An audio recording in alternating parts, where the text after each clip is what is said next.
Hello，好快同大家介紹下教會嘅聖經網站一項嘅新嘅功能，就係可以咧將所有嘅聖經筆記係同步咧喺你個人嘅 Google account 嘅裏邊，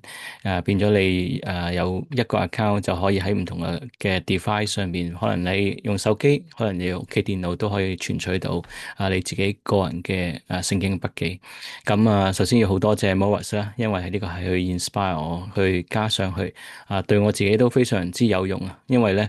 我成日有啲聖經筆記喺儲存咗喺唔同嘅地方，但係而家咧可以係集中喺一個嘅位置嘅上邊，並且咧係用唔同嘅 device 都可以存取甚至有時咧諗緊可能每一日大家讀經，大家弟兄姊妹嘅讀經嘅分享咧都可以咁樣去存取甚至去彼此去分享。我好快去將個畫面去分享，去介紹一下佢點樣去操作。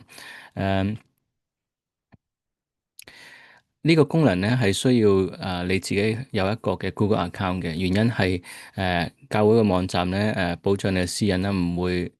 唔會存取你個人寫嘅筆記啦。咁你所寫嘅筆記咧係會直接存取喺你個人嘅 Google account。咁所以你用嘅時候咧係需要去 login 翻你自己嘅 account。咁點去用咧？一般嚟講咧，嗱呢個就係嗰個教會聖經網站嘅畫面啦。誒、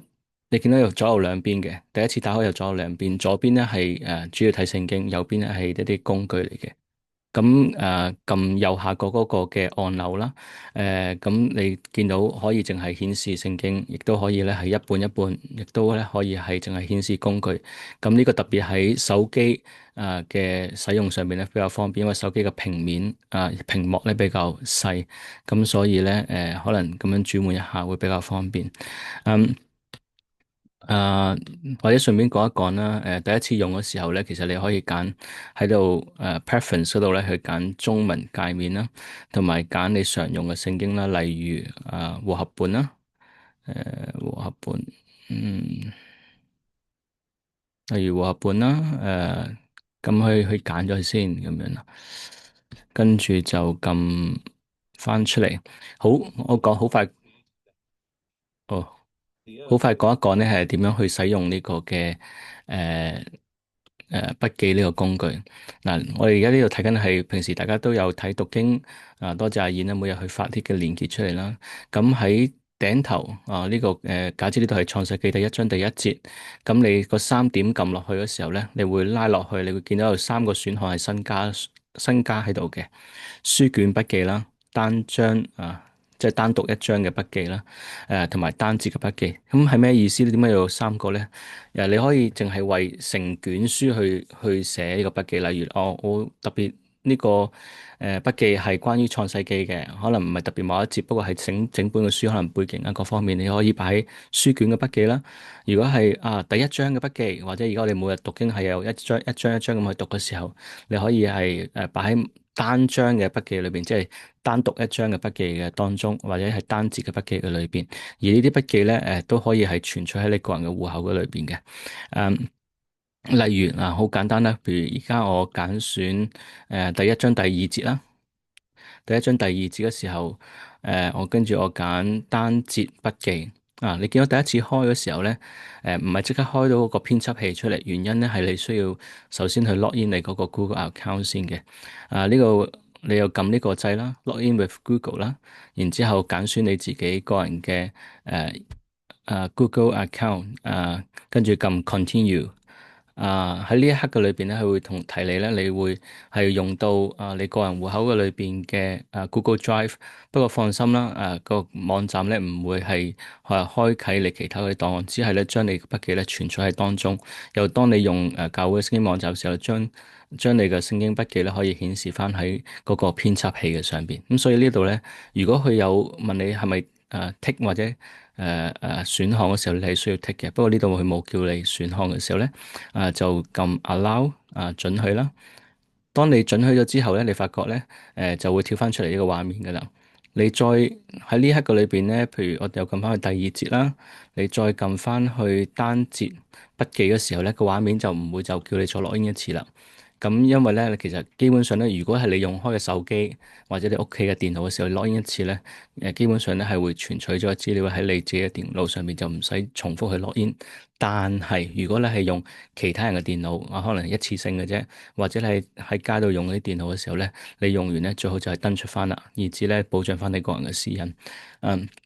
登出咧就係呢三點嘅裏邊咧，落到去最底個位係可以登出嘅。咁我好快去示範一下啦。其實係好簡單。呢個嘅編輯器咧可以打一啲嘅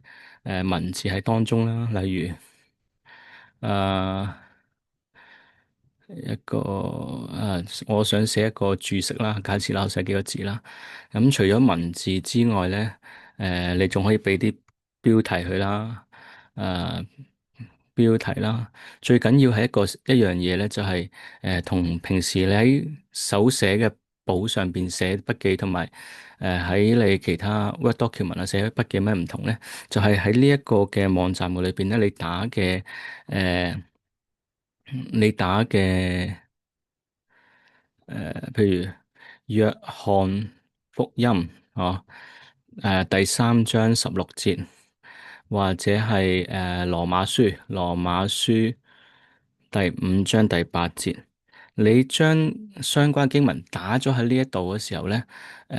就好似平時你寫喺啲筆記裏邊啦，不過有個唔同，你喺三點嗰裏邊咧，嗱，依家係編輯嘅模式，你可以打字嘅。當你換到去閱讀嘅模式嘅時候咧，你發覺，佢會自動咧將係屬於經文一啲嘅參考嘅經文嗰個嘅張數啊節數咧，就變咗咧，即刻變咗一個超連結。你一撳佢嘅時候咧，你見佢即刻，譬如我撳約翰福音第三章16節，佢就會跳去約翰福音三章16節。羅馬書5章8節，我一撳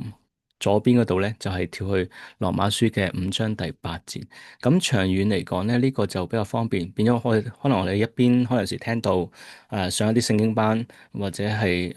抄低一啲資料嘅時候咧，咁佢就自動幫你有啲超連結，咁就唔使譬如每一段都要自己重新去揭一次，你撳個掣就可以啦。嗱，最緊要咧就係你打完個筆記之後咧，你去撳呢個儲存掣。因為你已經登入咗你自己個人嘅 Google account 嘅時候咧，呢個儲存掣咧係將呢一個嘅筆記咧直接存咗喺你嘅 Google account 裏邊，甚至你可以睇翻